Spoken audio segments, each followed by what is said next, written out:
Hey everyone, it's Charlie Morgan here and welcome back to another video.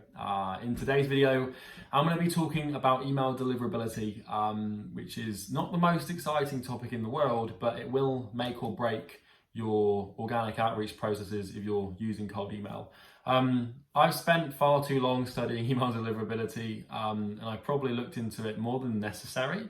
But in this video, I want to sort of provide you with a resource that's going to help you basically, because there is so much bullshit information out there at the moment when it comes to email sending, email deliverability and other stuff like that from different courses and different gurus and different people, and it's all a load of rubbish, right? And I don't want to sit here and tell you that I'm the one single source of truth. You should still go and look for other information. But I've been sending cold emails for probably about 4 years, and I've been able to use the same cold email accounts for probably at least 2 to 3 years at a time without them burning out or ever going to spam once. And being able to do that is a bit of an art form, and it's also a bit of a science. And so in today's video, I want to give you a resource that we give to our clients.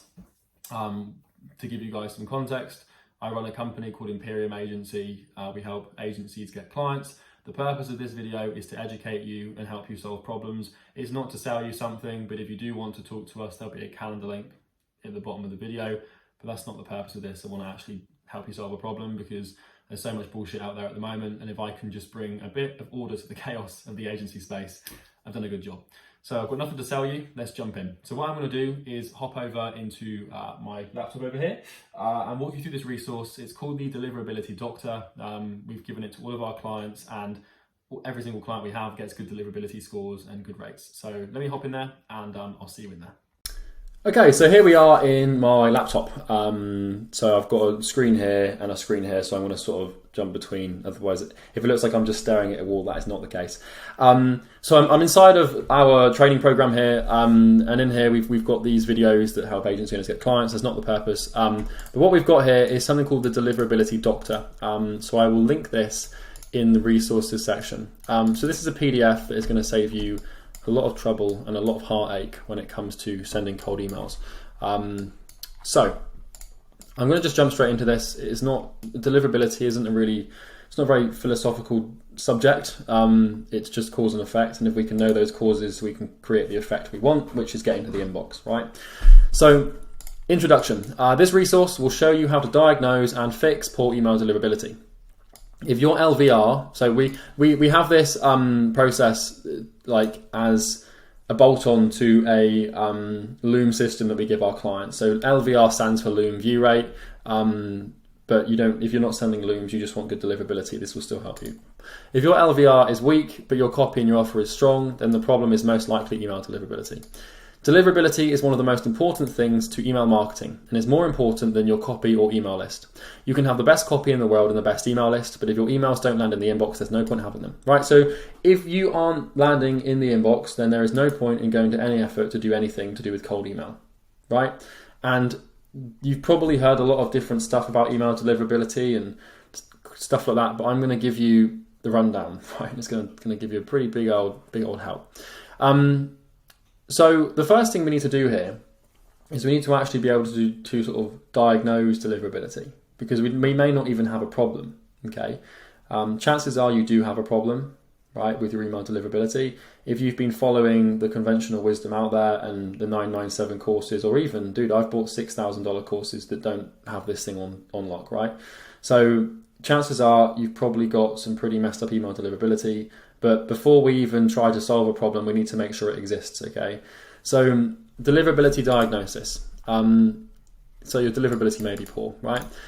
So if your emails perform consistently for a while and then drop off all of a sudden, it's likely to be your deliverability at fault, okay? If you're using the same copy, the same script, the same lead sourcing method, and there's no new change in variables, but you see a sudden decrease in results, it's probably deliverability. Use the below tools to check deliverability rates and diagnose any problems. Solution to these problems can be found at the end. Okay. So the first couple of tools we've got here are domain health status checkers. So when we think about diagnosing deliverability, we've got 3 ways we can do that, and 3 things that will also contribute to deliverability as a whole. The first one is your IP. Sorry, that's the second one. The first one is your domain.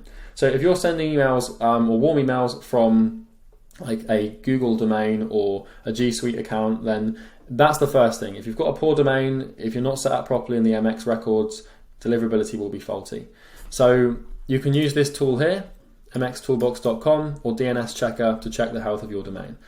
Usually this is okay, but you still want to sort of check this, right? And it will give you, you can put your URL in here, it will give you a health checkup. All of these items are free and don't cost you any money, so you're all good there, okay? Second of all, we've got IP health checkers. So most people's IPs are pretty much ruined and beyond reproach when it comes to email deliverability. So you want to first of all find out if your IP address is on what we call blacklists, okay? So I'm not going to click on these because it will load in my IP address and I don't want anyone to know that.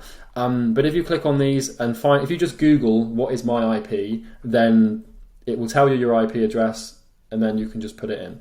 And then what it's going to do, the main thing we're looking for with IP is blacklists, right? And it will tell you what blacklists you're on or what blacklists you're not on. And internet service providers like Google and Yahoo and Hotmail and Outlook and all these people and Microsoft Outlook, etc., they will use blacklists. They don't use them as much anymore, but they will use them as an indication of whether or not you can get to the inbox. So the key thing to know here is that internet service providers, or ISPs as they're known, like Google, like Gmail, like Yahoo Mail, Outlook, they're internet service providers, they have algorithms, right, that will check your accounts and your IPs and your domains to see if you're the kind of person that should be delivered to the inbox. And if you tick their boxes, then you will go to the inbox. If you don't, you won't. It's as simple as that. And one of the things that they will check is your IP address. Is the IP address you're sending from not on any blacklists? So here's some hard truth for you. If you are using an automated email sending software like Lemlist, then you're going to suffer from poor email deliverability. Lemlist will tell you that your deliverability is good, that your open rates are good, but they're probably not. They have an incentive to lie. I've done a lot of research into it. I'm not telling you that they're lying because I don't want to call anyone out. But if you use Lemlist, you will not have good email deliverability. You have to, if you want good deliverability, you have to send emails from a personal Gmail account or from a Gmail account personally. It doesn't have to be you that sends them. You can get a VA to do it. But if you use something like Woodpecker, if you use Mailshake, if you use Yesware, if you use Lemlist, if you use Gmass, for crying out loud, all of these tools will completely fuck your deliverability, right? It will completely ruin it. So don't be tempted because they're easy to use them. And Lemwarm as well. Oh, it really makes me angry because it just completely ruins your deliverability. Look at it like this. The strategy we have for email deliverability that I have here is to think about it in this way. Okay, let me see if I can open up Chrome here and sort of explain how this works. Okay, so the way to look at this and the way to understand deliverability is like this. Okay, so let me just load these in. Should be a second.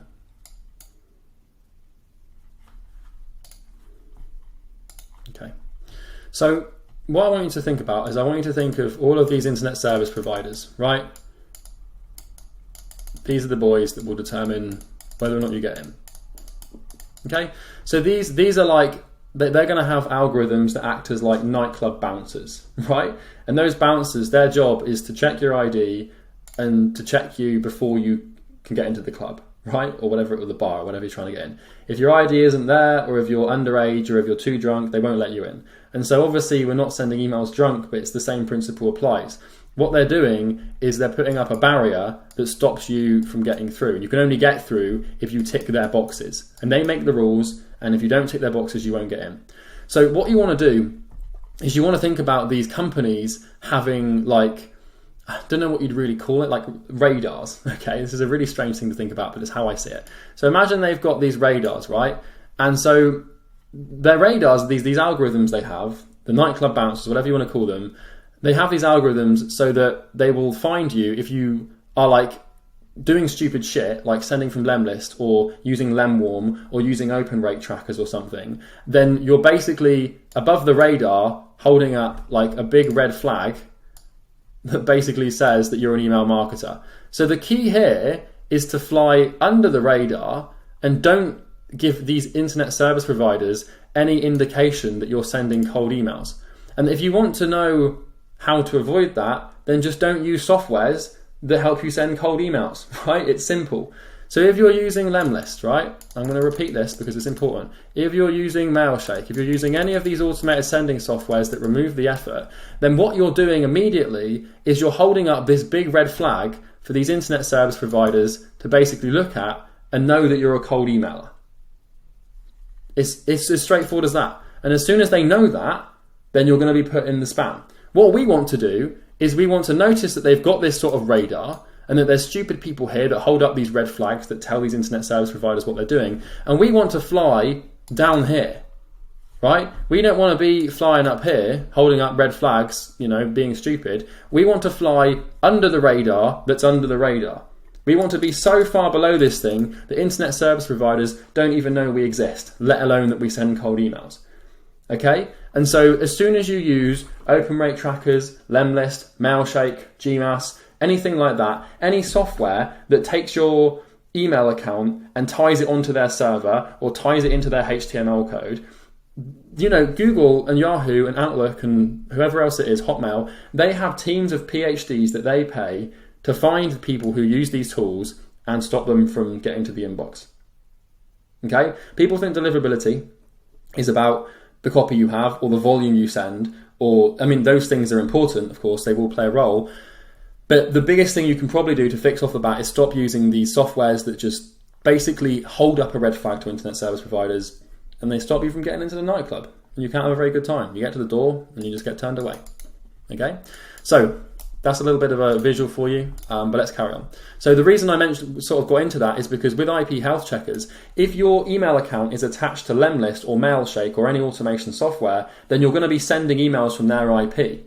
And internet service providers know the IP addresses of these cold email companies. And so your email by association is basically like death by association. If your email account is associated with an IP address of a bulk sender, like Lemlist, then your email will be flagged by these algorithms as likely to be a cold email.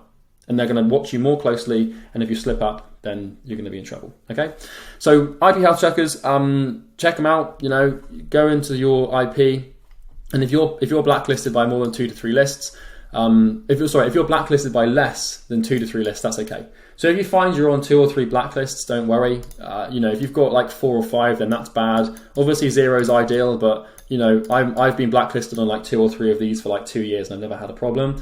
We find the problems start to exist when you get beyond 3. That's when it starts to tank.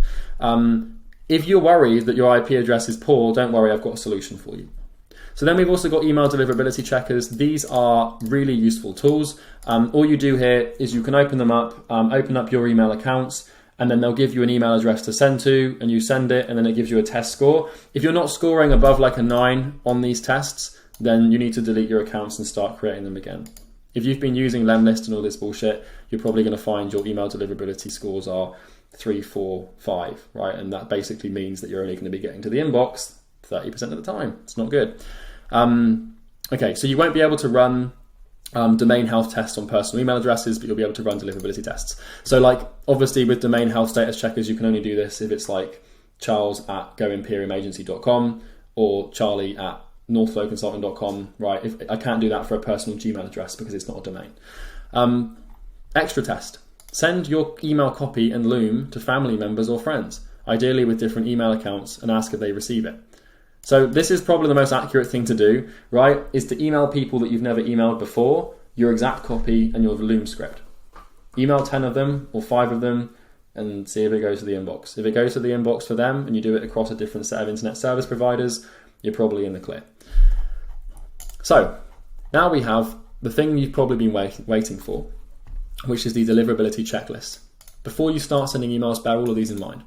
Okay, so if you diagnose your deliverability as poor, print off this sheet and tick the boxes that apply to you. Poor deliverability is cause and effect. It's not chance. If you remember one thing from this video, it should be this statement here. Deliverability is cause and effect, it's not chance. If you're not getting to the inbox, it's because you're doing something wrong. It's not because your internet service provider is cursed. It's not because of the alignment of the stars and the moon or any of that bullshit.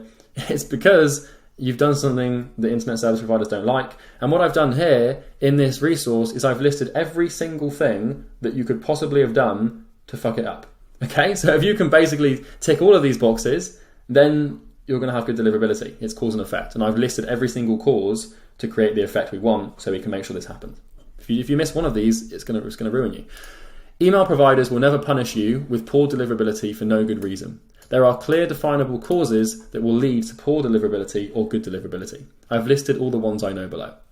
If you cannot tick all the boxes, you will need to create new email accounts and start again. The easiest and cleanest way to fix deliverability is to start afresh with new email accounts and a new IP. So people ask me, like, how do I fix deliverability? You just have to stop sending emails and wait for like 6 months for your email accounts to cool down. Honestly, I can predict that 90% of people watching this video are going to need to start afresh. Okay, so basically, if you can't tick all these boxes, then you're going to have to create new email accounts. So let me walk you through these, and I'll explain them. So number 1, I properly warmed up my email accounts for the first week of sending. Okay, so you start by sending 5 cold a day, then 10 cold a day.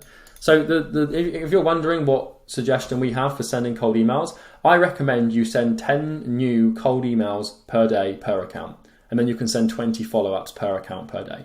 So total, you can send 30 emails per day, 10 to new prospects and 20 to existing prospects you've already reached out to. If you go beyond that, you're in trouble. If you want to scale email systems, create more email accounts to send less emails, if that makes sense, than to have one email that sends loads. So it's better in the long term to have 10 email accounts, each sending 10 emails a day, than to have one email account sending 100 emails a day. You might think that's a low number, you might think that's extreme, and if you've got a play where it revolves heavily around quantity, then you can send lots of emails from fewer accounts. But if you're doing like a more of a quality play like Looms, or more personalized emails, then just go with like 10 a day and then 20 follow-ups a day. So each email account sends 30 a day total. Okay. So I've not been sending cold emails from my warm account, only my cold ones. I've only used my warm account to reply to and organize engaged prospects. So when you're sending cold emails, you should have cold email accounts that deal with cold prospects, and then you should have a warm email account that deals with warm prospects. And you forward the replies from the cold ones onto the warm one. And you're not using the warm one to reach out to the cold ones, and you're not using the cold ones to reply to the warm ones. You create a separation so the boundaries are clear and deliverability is better. I have a DKIM, DMARC and SPF record installed on my domain associated with my email address. Okay? If you don't know what these records are, they're very complicated for me to explain now. Just Google them, watch them on YouTube, you'll know how to do it. This is the big one. I've never used automation software to send emails from my domain or IP address. Note, major email automation software providers send from their own IP. But if you've tried to use bulk sending tools like Gmass, your IP is also probably ruined. This is the biggest thing. You must, with your email account, if you've ever touched an automation software with that account, you're in for trouble. So delete it and start a new one. My bounce rate is less than 10%, and I'm only sending emails to email addresses that I verified in NeverBounce or another verification software. And remember, you've got to tick these things, right? So you've also got to tick this. I haven't been sending the same email to the same people, and I'm not sending duplicate emails. For example, I'm using the remove duplicate tool to prevent this. So in your spreadsheets, before you send emails, you want to make sure you're not sending the same thing to the same people, because it will hurt your deliverability. My email copy does not contain any of the spam buzzwords found here. So what I've done here is I've linked a really, really useful article from HubSpot that will basically walk you through all of the trigger words for deliverability.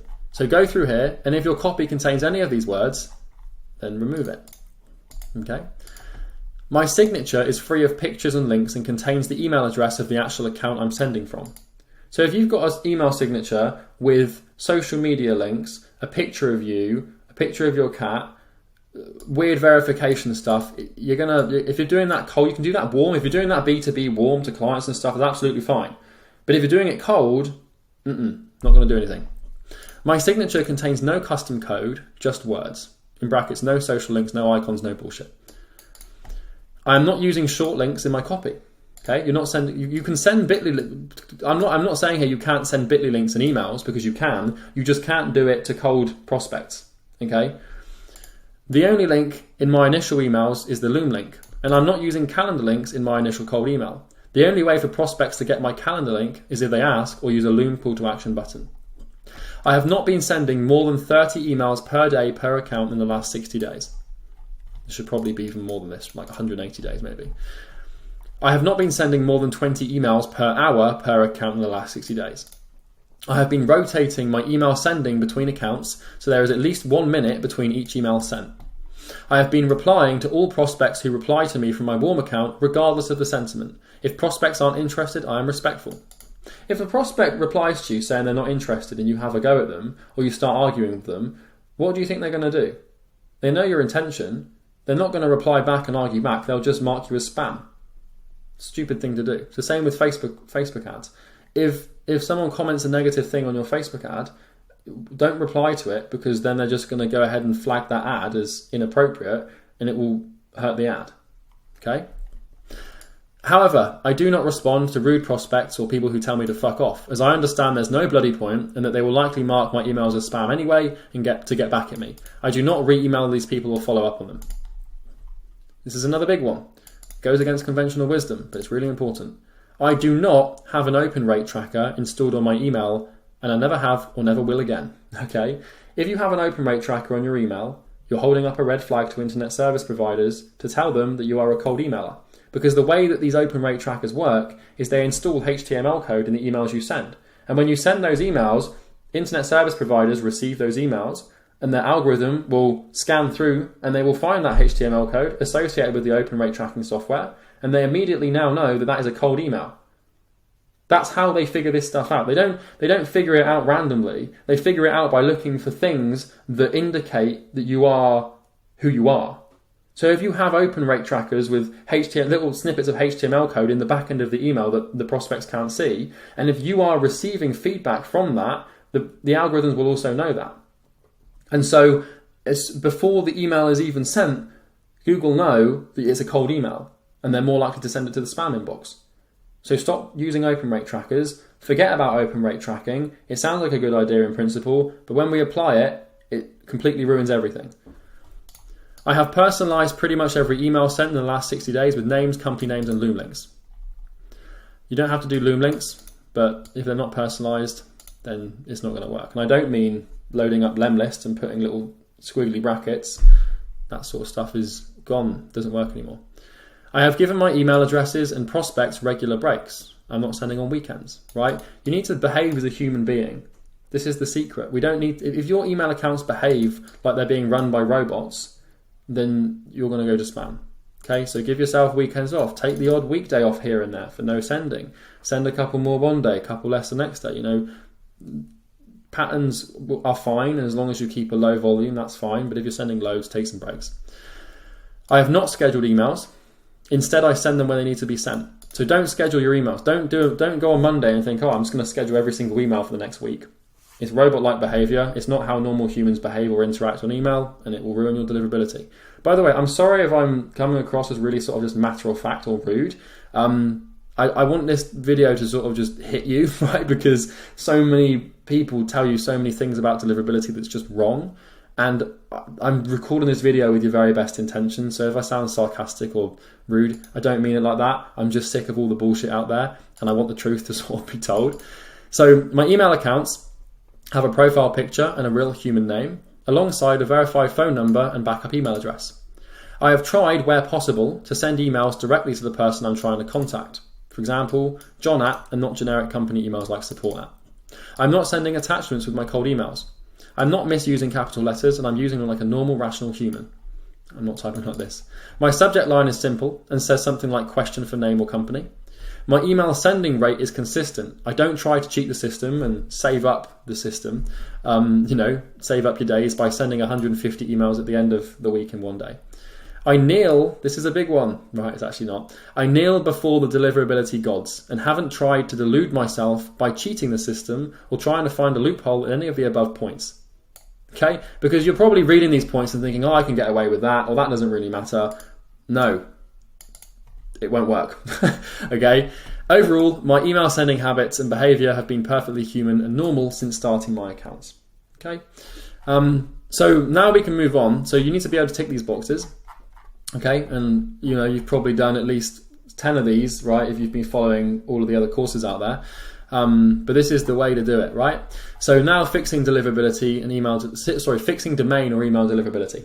The only way for an email to have its deliverability recovered is to give it time to cool off. So basically this means that if you do find your deliverability is really weak or something, then you basically need to sort of just stop sending for quite a long time and just let that email just cool off completely and go back to it in 6 months and it'll probably be fine. So the best strategy to create and use new email accounts, the best strategy is to create and use new email accounts that have no affinity to your existing accounts. This means repeating the setup of anti-fragile Gmail architecture without Google knowing it's you. So this is a resource here. I'm not actually going to link this in because this is something proprietary that we give to clients. So you won't be able to click on this, but it basically just means resetting up your email accounts. This is the sort of setup guide we have for that in a very specific way. But you want to just set your email accounts back up in a way that doesn't link them to any accounts you have at the moment that have poor deliverability. Otherwise, it's death by association. For example, if you have an email account, if you have 3 email accounts with a backup phone number and all of those email accounts have bad deliverability, if you create a new email account with the same backup phone number, then that new email account is more likely to be logged as spam because Google will link those accounts using that phone number. Should your deliverability suffer after a few months of setting up your cold email accounts, you'll have to create new ones. And when you do, make sure you use a different IP address, backup email, phone number, forwarding address, and phone number variation in the footer. We make a quarterly habit of setting up new batch cold email accounts using a new IP, a new phone number, and a new forwarding address. While it's possible to send with our structure for a long time without deliverability issues, it's always good to stay one step ahead of the problem and constantly refresh your deliverability. So we've got we probably have 10 cold accounts that we send emails from consistently, but I've probably got 20 or 30 other accounts that I could just start using at a moment's notice. They've been pre-warmed, pre-set up, and so if we had a big problem, I could just hop them all over and we could start from there. So another note, do not have your warm account sending cold emails, and do not have your warm account as your main business email, because if it gets blocked for deliverability, then your clients won't receive your emails. If using multiple VAs, make sure they aren't all logging into the same accounts or using the same IP addresses to send emails. As a rule of thumb, have a maximum of 5 accounts per VA, sending 50 cold emails per day, 10 per account, and 100 follow-ups. So the total number of emails you or your VA should be sending per day per IP is 150 if you've got 5 accounts. The daily sending limit for Gmail is 2,000 emails. But with this strategy, we don't need to send 2,000 emails to get results, only 30. By sending no more than 150 emails a day, if we've got 5 accounts, we are flying so far under the radar that Gmail would need a satellite to see us. So if you remember that sort of, guidance that I gave you, that sort of red flag thing where we've got this radar and we have to fly under the radar, by sending less volume, they won't even know we're there. Structural caution is key. Prevention is the only cure to deliverability. You must learn to take deliverability as seriously as you take copywriting and sales. So I see people put hours and hours and weeks and months into email copy and their sales script and stuff, their cold email strategy, but they put no thought into actually getting to the inbox, and it's pretty painful. So fixing an IP with poor deliverability. You cannot fix a broken IP. The only way is to give it lots of time to recover. Okay. Instead, use a VPN. So I suggest using the paid version of NordVPN for your needs. This is not an affiliate link or anything. You can follow these instructions to sort of use a VPN. So with our virtual assistants, obviously I created my email accounts here in the UK. My virtual assistant is in the Philippines.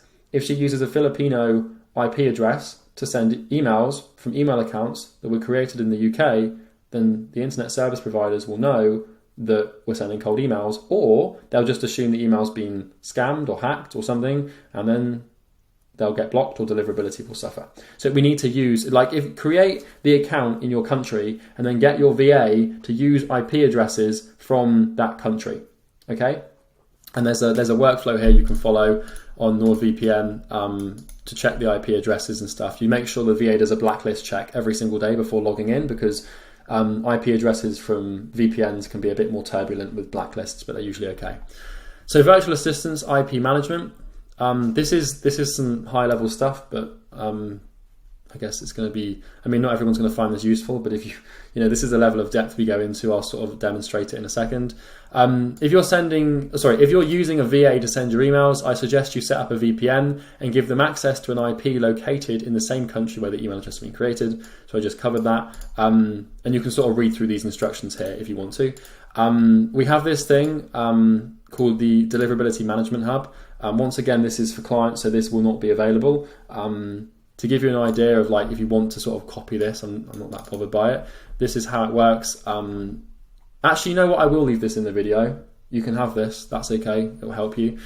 I've created this spreadsheet basically where, like, if you're managing multiple VAs for different email accounts, then you want to have a spreadsheet where all the information is centralized, and you can sort of look at the test history and, the VA that you've assigned, the server you've assigned for the IPs, the IP address that you've assigned, the IP test history, the daily limits, the sending schedule. This is all the stuff you need to consider when it comes to managing VAs.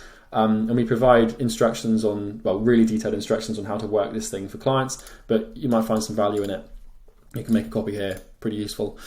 So you can check that one out if you want to. The only resource you won't be able to find in here is this one here. This is how we set up our email accounts.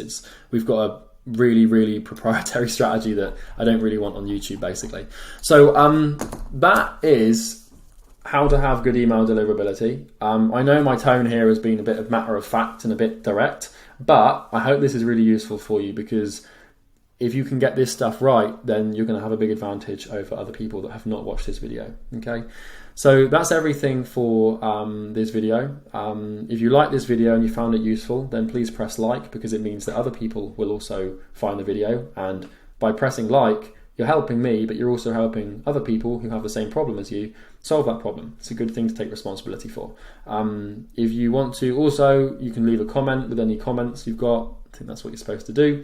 You can also subscribe, and this resource will be in the section. There'll be a little, I'll probably put a Google Drive link or something, so you can sort of open this and download it, basically. I'll also leave a calendar link in the bottom of the video. If you want to book a call with me or a member of my team to explore how our company can help your company grow. Please don't book a call if you don't run an agency or you haven't got clients or something. We don't give free consultate. It's not like a free coaching call or something. It's a sales call. The plan is to get you on board, and we can only do that if you're actually established and you've got cash in the bank. If you don't, please don't book the call, because we do take our qualification quite seriously. But if you haven't got any money to spend on anything yet, just keep watching these videos and eventually you will. So that's everything from me. Thanks for watching, and I'll look forward to seeing you in the next video. Don't forget to subscribe, because, I hope these videos are detailed. I know there's a lot of people on YouTube who record videos and they're not very helpful at all, and you kind of leave more confused than when you started. So that's everything. That's the Deliverability Doctor. I'm Charlie. You're great. Talk soon. Take care.